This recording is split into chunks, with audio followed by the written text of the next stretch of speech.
Hey everybody, this is Robot here from Vespa Motorsport and ScooterWest.com. Well, like a couple weeks ago, I reviewed the real McCoy SX200 Lambretta, kind of just visually how it looks compared to the Royale. Well, today I'm going to show you why they get the nickname Lambroken. Nah, I won't pick on them too much.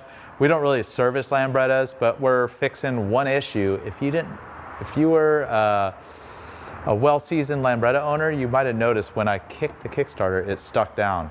And I just want to show you what's inside and how they're different than a Vespa, because not too many people have experience with Lambrettas. There's just not that many out there. It's a very small elite crowd that have these kind of scooters and keep them going and maintain them. So let's get right into it, and I'll show you some of the components on a typical Lambretta. So the Lambretta is one of the early scooters with a horizontal motor, so the whole entire motor is laid flat, and that's great for a lower center of gravity. A Vespa is more of like a kind of a snail-shaped lump that's kind of located very close to the wheel. Definitely a much simpler motor. Lambrettas typically have more components. This is a very common through all the Lambrettas, with the exception of the alphabet ones. So Model A's, B's, C's, very common D's and LD's. They had a shaft drive motor, much more complicated motor. These are chain drive actually. So we already fixed the Kickstarter. I'll show you what we did. You can see the cylinder and piston in the front, two-stroke typical piston layout. It's a piston port, much like the Vespa SS 180, GS 160, GS 150, and anything before 1959 in the Vespa range.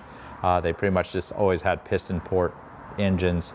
I'm not going to go into details how that worked, but it's how the intake induction works. And on the other side is the carburetor. I'm not going to show that, just a side draft carburetor, but we'll go ahead and pull this cover off. I already got the clutch cable disconnected, oil's all out of there. We already did the repair this morning. So if you've seen the internals of a Vespa, it's very different in here. It's actually more in line with what you'd find in a Harley transmission. You got a double row chain right here that drives your clutch. This spring thing is like a compensator or a push drive of some sort. It absorbs some of the shock of the drivetrain. It's got like a spring and a ramp in there. I'm not going to take it apart. You see the guides for the chain. All this stuff has been not really touched. It's fairly original, but there was one problem I noticed when I kicked the scooter through a couple weeks ago and the Kickstarter was sticking. The clutches on these, they're built much, much better than the Vespa clutches. They have much more surface area. They're built similar to the common motorcycle clutch. And the advantage of this layout is you're turning the clutch at a lower speed because it's behind the primary reduction. A Vespa large frame engine, they have the clutch on the crankshaft. So the clutches are rather fragile because they're turning at the engine RPM. So if you have a highly built motor, it turns 10,000 RPMs. Clutches need to be substantially beefed up for high performance Vespas. Well, there's plenty of high performance upgrades for these, but these clutches are fairly robust from what I understand. You can see there's a set of gear shift cables, works very similar to a Vespa. You got a push and a pull cable. It's got a linkage that goes back here. And behind this is the kickstart pause right here, is your 4-speed transmission. Sorry, I'm not going to take it apart, but it's got a shifting cross. The cruciform on a Vespa, much like the name implies, it's usually 4 prongs and even sometimes 2 prongs. If I recall, these have like 6 prongs in them. I'm not going to take it apart. It shifts just fine. It's a pretty low hour motor. On the clutch cover itself, the Kickstarter is very unique and different compared to a Vespa. The Vespa is much, much simpler. There's fewer parts, but you could see when I kick the kickstart down, this whole mechanism moves. It's got a spring right here.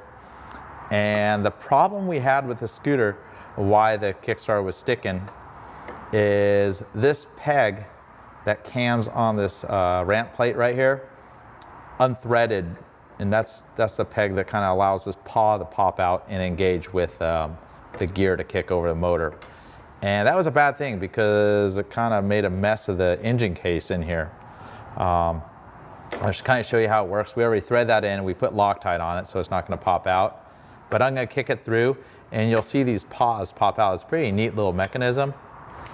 And that paw comes out, and when you kick it through, this paw engages with this set of teeth right here. And they're angled so if the motor starts, it's kind of only catches one way. It's not going to throw your Kickstarter down. So very different than a shifty Vespa or automatic Vespa. Actually, the layout's really similar to most automatic modern scooters, but it's its own thing, and that's how Lambretta did it. Definitely have more parts to them. I'm not by no means an expert in these motors, but I've had a couple apart over the years. Just want to share it with everybody. Thought you'd find that pretty interesting. Thanks for watching. This is Robot here from Vespa Motorsport and ScooterWest.com. See you next time.